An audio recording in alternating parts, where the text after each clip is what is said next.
zoom sur l'actualité africaine. Madame, monsieur, bonsoir. Tout de suite les titres. Le chef de la diplomatie algérienne Ahmed Attaf reçoit Isodore Mvouba, président de l'Assemblée nationale de la République du Congo.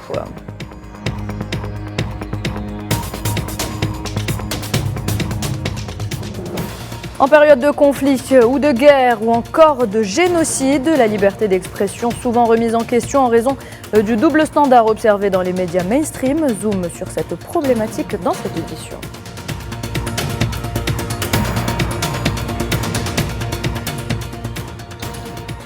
Après les récentes déclarations de Brahim Ghali sur l'indépendance du Sahara occidental, José Manuel García Margallo, ancien chef de la diplomatie espagnole, confirme la thèse du chantage marocain.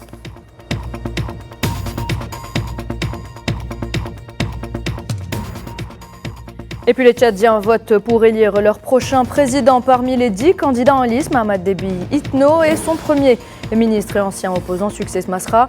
Premier scrutin au Sahel depuis la vague de changements anticonstitutionnels.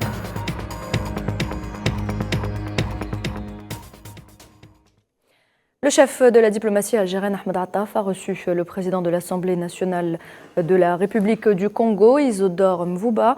Auparavant, Isodore Mvouba avait été reçu par le président de l'Assemblée populaire nationale, Brahim Bourali, l'occasion d'évoquer le niveau des relations historiques liant les deux pays, appelant à davantage de communication entre les deux groupes d'amitié parlementaire qui jouent un rôle important dans la promotion du niveau de coopération entre les deux pays.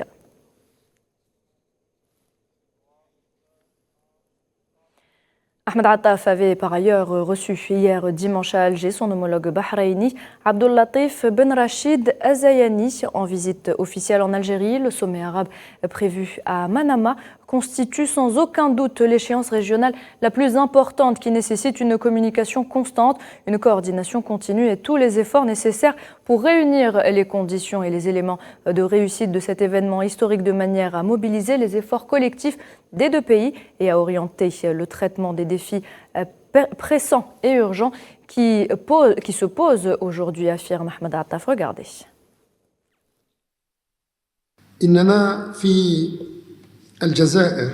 En Algérie, nous croyons pleinement que cette cause traverse aujourd'hui l'étape la plus difficile, la plus complexe et la plus dangereuse de son histoire, compte tenu de l'agression israélienne continue contre notre peuple dans la bande de Gaza et dans les autres territoires palestiniens occupés. Il est devenu clair pour tout le monde que cette agression vise tant sur le plan externe qu'interne à liquider la cause palestinienne et à éliminer le projet mondial qui lui est associé. De ce point de vue, nous attendons avec impatience le sommet de Manama avec l'espoir qu'il contribuera au renforcement de l'unité de la nation arabe et unir ses rangs pour que notre nation puisse assumer le rôle qui lui est assigné dans la lutte contre les menaces existentielles qui menacent nos pays et nos peuples et pour que notre nation retrouve son rôle fondamental en soutenant sa cause centrale et la cause de l'humanité tout entière, à savoir la cause palestinienne.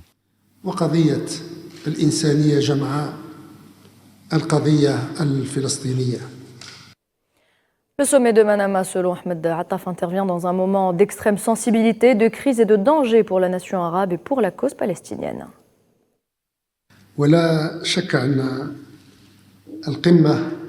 Il ne fait aucun doute que le prochain sommet arabe de Manama constitue l'échéance régionale la plus marquante et la plus importante, qui nécessite une communication constante, une coordination continue et la réalisation de tous les efforts nécessaires pour mettre en œuvre les conditions et les éléments du succès de ce rendez-vous véritablement historique, de manière qui assure la mobilisation de nos efforts collectifs et les oriente vers la résolution des énormes défis qui se présentent aujourd'hui avec une totale urgence et insistance. Le sommet de Manama intervient, comme ce n'est un secret pour aucun d'entre nous, à une époque d'extrême sensibilité, de crise et de danger pour notre nation arabe en général et pour la cause palestinienne, notre cause centrale, en particulier et spécifiquement. Le 15e sommet de l'Organisation de la coopération islamique a conclu ses travaux hier dimanche dans la ville gambienne de Banjul par une séance à l'issue de laquelle la déclaration finale du sommet et une résolution sur la question palestinienne ont été adoptées et approuvées. L'occasion pour le président gambien Adama Barrow d'affirmer qu'il a toujours été très cohérent dans son soutien à la cause palestinienne depuis son arrivée au pouvoir. Il appelle justement l'OCI à parler d'une seule et même voix sur la question palestinienne. Of international law. I think our message is very, very clear. We have always been very, very consistent. Notre message était très clair. Nous avons toujours été très cohérents en ce qui concerne la question palestinienne. Si vous avez suivi la Gambie depuis mon arrivée au pouvoir, il n'y a pas une déclaration que nous ayons faite à l'Assemblée générale des Nations unies sans mentionner les Palestiniens. Nous suivons donc de près les Palestiniens et nous les soutenons. Nous ferons tout notre possible pour mobiliser l'organisation afin de parler d'une seule voix pour que la Palestine soit libre, pas même un cessez-le-feu, mais un cessez-le-feu permanent tout en réalisant le projet d'indépendance du peuple palestinien. Voilà ce que nous recherchons. Je vous le disais en titre, en période de conflit, de guerre et surtout de génocide, la liberté d'expression est souvent remise en question en raison notamment du double standard observé dans les médias mainstream. Certaines voix, certains camps peuvent être privilégiés au moment où d'autres sont réprimés. Et justement, la radio algérienne a choisi ce lundi de mettre en lumière cette problématique. Les détails avec Mohamed Ali Ben Chaban. Pour favoriser un débat public équilibré et inclusif, il est important pour les médias d'identifier et de remédier au double standard. Certains discours sont amplifiés et largement diffusés, d'autres sont étouffés ou marginalisés. Les 7 mois du génocide sioniste à Gaza ont démontré les 2 poids 2 mesures de certains médias. Ceux-ci appliquent des normes différentes. Pour les Occidentaux, les actions de riposte du Hamas sont souvent qualifiées de terroristes et celles de l'armée sioniste sont présentées comme étant une légitime défense.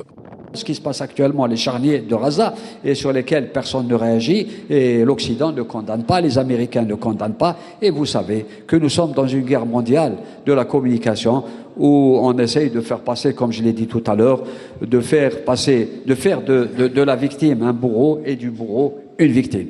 On dit des morts palestiniens. Lorsqu'on parle des Israéliens, on dit des Israéliens tués. Lorsqu'on parle de l'offensive, du massacre des civils palestiniens, on dit que c'est en conséquence de ce qui s'est passé le 7 octobre.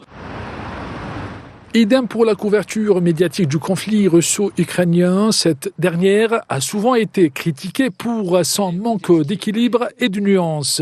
Pour ces médias, les Ukrainiens sont les protagonistes légitimes, luttant pour leur souveraineté et leur liberté. Les Russes sont présentés comme les agresseurs.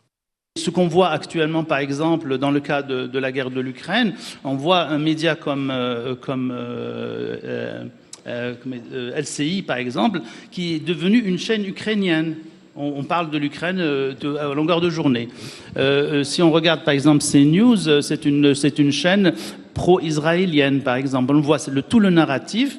Les mots qui sont choisis, par exemple, la BBC a été accusée d'être pro-israélienne. On a fait une mise en scène en essayant de faire croire qu'il y a eu 450 personnes qui ont été éliminées, exécutées par les soldats russes. Donc c'était vraiment une mise en scène théâtrale, mais qui est passée sur le plan international comme étant une vérité, comme étant, bien sûr, des crimes qui ont été commis, des crimes contre l'humanité.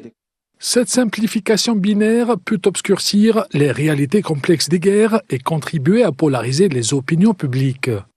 L'objectif de toute guerre, c'est de cacher la vérité. C'est de ne pas informer le public des enjeux et des défis et de la réalité de la guerre. Une couverture plus équilibrée et objective pourrait contribuer à une meilleure compréhension des enjeux de favoriser des solutions pacifiques et durables. Un nouveau témoignage vient appuyer la thèse du chantage marocain contre le Premier ministre espagnol Pedro Sánchez dans l'affaire du logiciel espion sioniste Pegasus.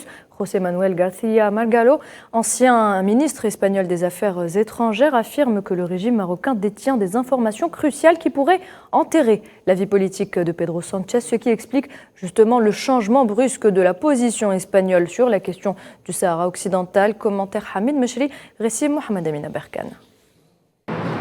Que pourrait cacher le téléphone portable de Pedro Sánchez espionné par Pegasus? De quoi est-il inquiet?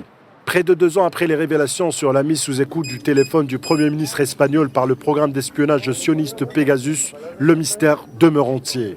Dans un entretien avec le site d'information espagnol OK Diario, l'ancien ministre espagnol des Affaires étrangères, José Manuel García Margallo, a indiqué que l'enquête sur l'affaire Pegasus devrait conduire à l'implication directe du Maroc. Le régime du Marzane s'appuie sur le contenu volé du téléphone de Sánchez pour influencer et contrôler les décisions de son gouvernement, notamment sur le dossier du Sahara occidental. Selon celui qui a été à la tête de la diplomatie espagnole entre 2011 et 2016, Sánchez craint que des informations susceptibles de le nuire ne soient divulguées. En términos teatrales como el que ha hecho. Entonces, ¿por qué lo ha hecho? L'ancien ministre espagnol des Affaires étrangères, actuellement député européen, confirme ainsi la thèse de chantage marocain contre Sánchez, largement partagée par la presse espagnole et mise en avant la veille par le président sahraoui Brahim Ghali.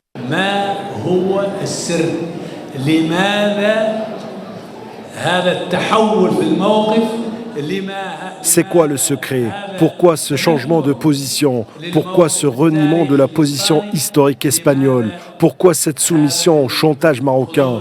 L'argument était que cela devrait mettre fin à la migration clandestine. La migration clandestine a doublé. L'argument était que cela devrait mettre un terme aux expéditions énormes de quantités de drogue. Il y a 3 jours, aux frontières, la police a découvert un camion chargé de 26 tonnes de résine de cannabis. García Margallo a souligné que les menaces de Sánchez de démissionner suite à l'ouverture d'une procédure judiciaire contre son épouse Begona Gomez pour trafic d'influence présumée met en évidence les craintes de Sánchez. Ce dernier craint, selon les propos de José Manuel García Margallo, que d'autres données émergent au fil du temps lorsque l'affaire Pegasus sera à nouveau relancée. García Margallo a dénoncé également les dérives de Sánchez qui a décidé de changer la politique espagnole sur le Sahara occidental unilatéralement et d'une manière surprise, rompant ainsi avec plus de 40 ans de politique espagnole de soutien à la cause sahraoui. L'ancien ministre des Affaires étrangères a exprimé son scepticisme quant aux véritables intentions du gouvernement espagnol actuel pour faire bouger l'enquête sur l'affaire Pegasus, de crainte de divulguer le lien de l'implication du Maroc. García Margallo a reproché au ministère des Affaires étrangères de refuser d'activer la voie diplomatique pour obliger l'entité sioniste de coopérer dans l'enquête de la justice espagnole.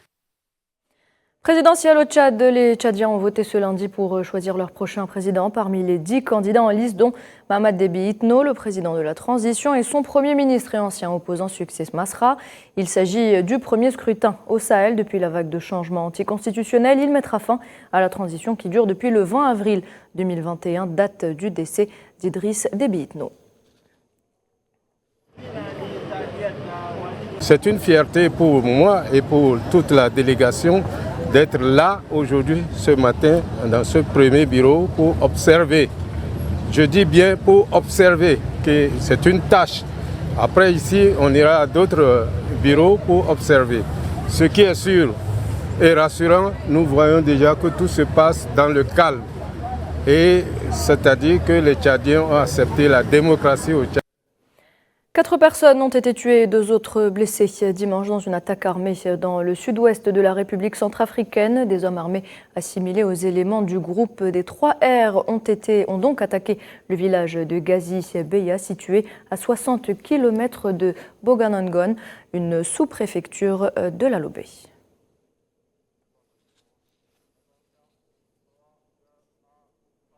Et voilà, on arrive à la fin de cette édition 100% africaine. Je vous retrouve à 19h pour le journal de la rédaction.